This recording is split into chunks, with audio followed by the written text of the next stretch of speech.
All right, what's going on, guys? Trev back again, here to bring you another video. This one's going to be doing my weekly review for the second episode of Game of Thrones Season 8. This episode is called A Night of the Seven Kingdoms.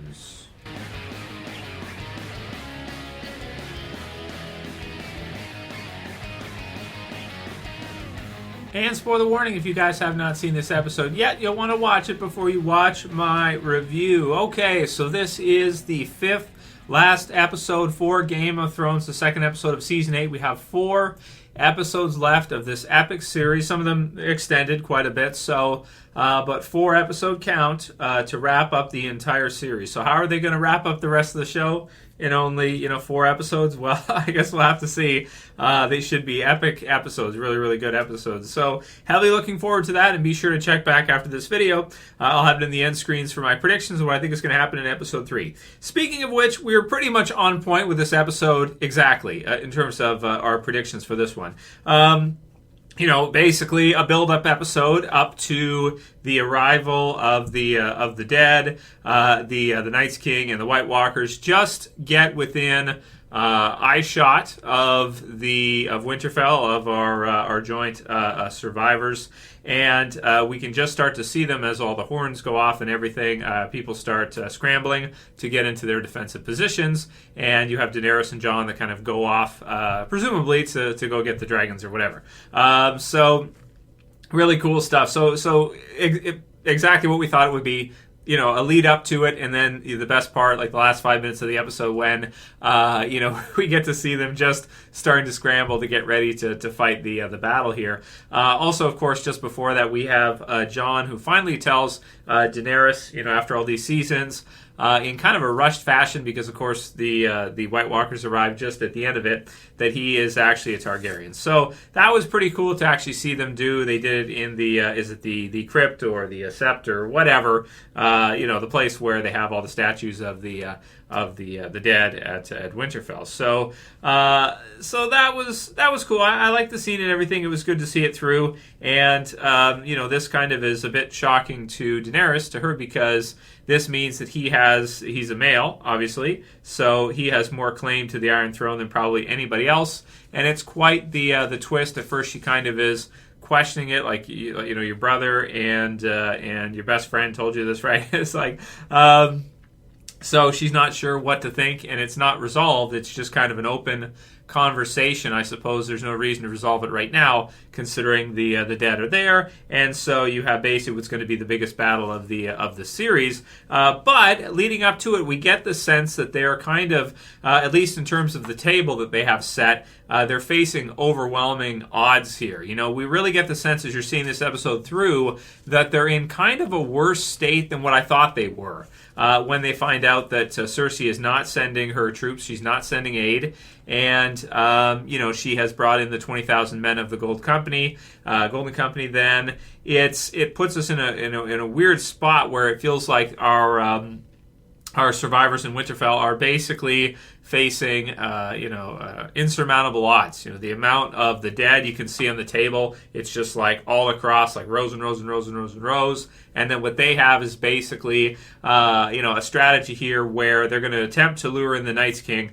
and hope that if they can kill him using Bran as the three-eyed raven, so if they can lure him in and kill him, then all of the others beneath him will likely be released. And so, that's kind of their strategy of what they're going to do. You have Theon, who returns in this one, who's going to help to guard Bran, and the dragons somewhere in the mix, maybe helping to defend or whatever.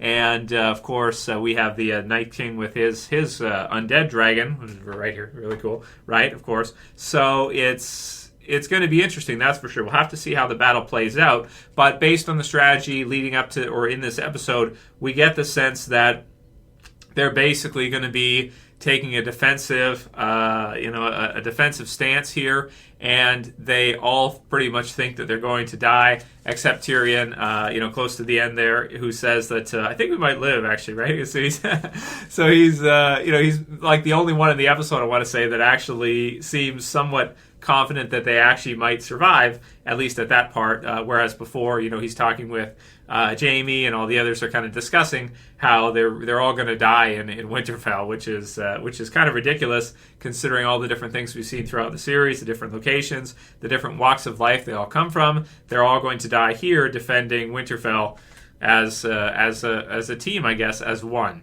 All right, so let's go scene by scene through the episode and give our thoughts on each part. So we have Daenerys and Jaime, quote, so the man who murdered our father, right? Because, of course, you can't forget that Jaime is the Kingslayer, so that's cool. And, Cersei lying that basically she was going to send her men. We get the sense in this one that basically Jaime is alone. Pretty much nobody would go with him, and he's just there, whatever. He's just there, right, to let them know. But at least he can tell them that she's not coming and that they can get a sense that, it's not, Cersei is not really on their side. It's not going to work. And sort of this is, I guess, for Daenerys a mistake on Tyrion's side, that he trusted her, that she would actually send aid and do the right thing. And of course she has absolutely not done that. And they are kind of just crazy outnumbered, right? Okay, so we got all that. It's a good standoff at the beginning. I like it. You have, Brienne come in there to kind of speak up for Jaime, which was good. You have Sansa asking questions as well. And so we need every man we can get. The quote from Jon, which I liked, for Jaime. So that's pretty good. Even though, we don't know how much use he's going to be because, of course, he's missing the one hand. So we have all of that. Here's good stuff to start things off. We have Daenerys and Tyrion about the questions about him being the hand. Arya and Gendry. So some good stuff with Arya and Gendry in this one. For fans of the two, we finally get to see the two get together in a scene. So that's fun. But I still kind of look at them as it's a little bit uncomfortable to watch for me because I view them as young, like too young to watch, too young to want to see that. So, but I'm happy for them that they finally get together, and it's kind of explained in a cool way where it's like they all think they're going to die, so they all think that they have no chance of survival, so they want to do whatever final last things they can do before the end, right? And we get to see that as well with Tormund, which is funny, with some good scenes with Brienne, which I always enjoyed. I always enjoyed him all throughout the series. Really funny, Giant's Bane, and he's just getting wasted. He brought his own, and he's just getting sloshed, so it's fun as they're all kind of getting drunk, getting ready for the battle. And there's some funny lines in this one. So how do you know there's going to be an afterwards, right? So there's that. Jaime apologizes to Bran.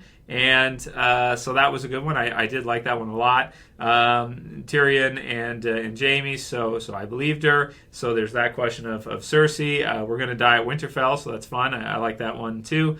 Let's see, we have Pod, and he's practicing. He looks like he's pretty good at this point, so Brienne's been working on him a lot, and he's doing good. And Jaime, the title of the episode, A Knight of the Seven Kingdoms, so he knights Brienne, which is a good scene for her to get that. And of course, he's going to be serving under her command on the left flank. They're saying so. We'll see how that goes in their strategy. Let's see. So the Jorah, he gets the sword from Sam, so that's cool. And we have him kind of telling Daenerys to forgive Tyrion and maybe give him another chance, this kind of thing. And so then we have Sansa and Dany, so we're at odds with one another, so that conversation there.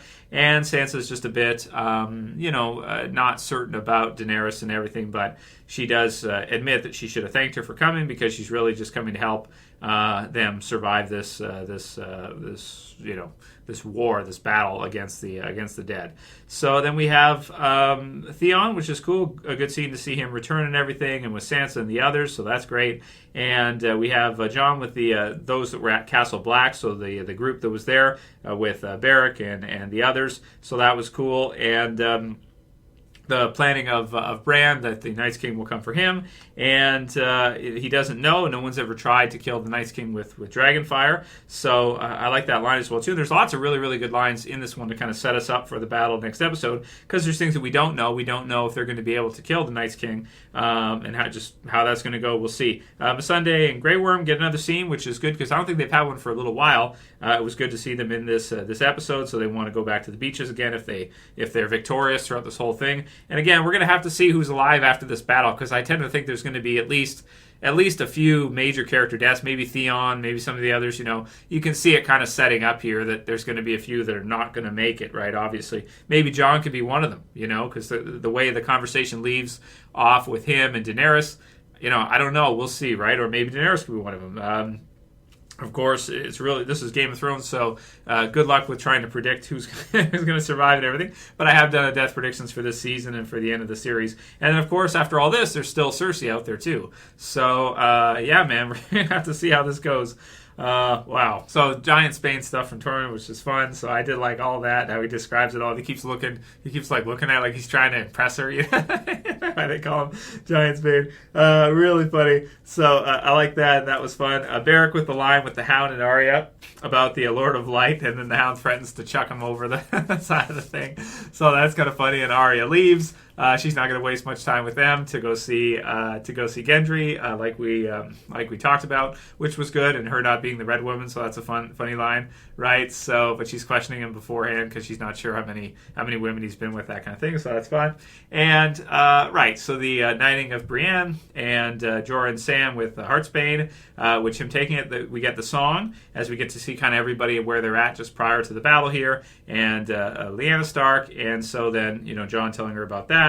And Tyrion, and we end things off with the White Walkers standing within eye shot of Winterfell now. In terms of the score for the episode, for me, I'm going to give it a 9.1 out of 10. I thought it was a good episode and everything. And again, it's just, this one was predictable. Like, we kind of knew, okay, we're probably not going to get to see the battle this episode. We're going to get to see one more episode with everybody kind of getting together and kind of getting to share those last moments and the last kind of lines that they're all connected together now after all these years of being apart. Like the Night's Watch kind of being together again, Sam and Jon is good. And so basically we're seeing everything kind of get resolved or get set up here for the big battle to see things go through. And then after it's done, we'll see who is alive and who is still surviving the end, and who will be the one to kill the Night's King. Could it even be Theon? What will happen with this? We'll have to wait and see. Or maybe Jon or something. I don't know. But it should be a great battle and an awesome episode. And this one coming up, episode 3, that's what it's all about. It's all about getting to see some of those incredible, epic, type of episodes that Game of Thrones has. Game of Thrones has certain episodes where they're so epic and they're so crazy that it's almost like nothing you've ever seen before. Even better than a lot of movies, and yeah, it's just amazing stuff. So I liked the episode. I liked a lot of the different lines and some funny stuff throughout, a lot of good stuff like that, and some final good moments between our different characters as we get set for this big battle. It should be an epic one. So next week, definitely don't miss episode 3. That's going to be the big one, and it might be the best battle of the series, or it might be almost as good as Battle of the Bastards. We'll have to wait and see. So, that's basically it for this one. I mean, a lot of scenes in the episode. Not going to give my thoughts on absolutely every one, but you guys can leave your comments below. What were some of your favorite zingers from the episode, your favorite lines? Tyrion has a good one about dying in Winterfell, and his story that Jaime kind of finishes for him because obviously he's heard it so many times. About him dying and how he'd rather die. So that's fun. And yeah, good episode. Nothing wrong with it or anything, but just getting set up for the big one, which is next week. Anyway, we'll do our video predictions now. I'll post it for you guys soon on what I think is going to happen in episode 3 for Game of Thrones Season 8, as we just have 4 episodes left, and this should be the big one coming up, episode 3. If you like the video, guys, if you like the review, please, I appreciate it. You can thumb it up for me. That's what you can do for me. You can share it. If you've got a Facebook you want to share through, subscribe to the bottom left. And that's it for this one. I'll see you guys again soon for another video. As always, this is Trev, and I'm saying peace. Later, guys. See you soon.